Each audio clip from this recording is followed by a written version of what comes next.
Hello, and welcome to another First Contact Polymer informational video. Today we will be covering the importance of coating the mating surface of your O-ring prior to placing it on your optical surface.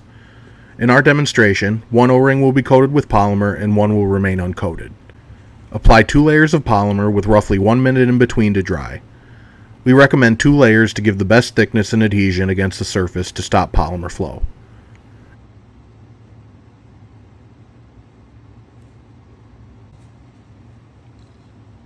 After drying, flip the O-ring so the coated side is face down on the surface and press lightly.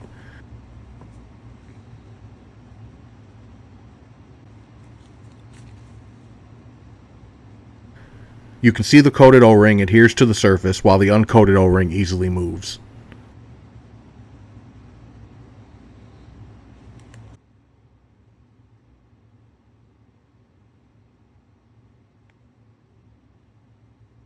After dispensing polymer onto the surface, you can see the coated O-ring acts as a dam, whereas the uncoated O-ring allows polymer to easily flow under.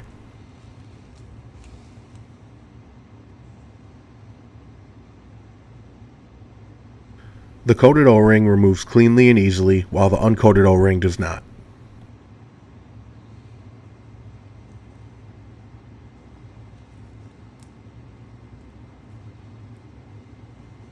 Because the uncoated O-ring is in direct contact with the surface you are cleaning, it traps a layer of polymer that is too thin to peel.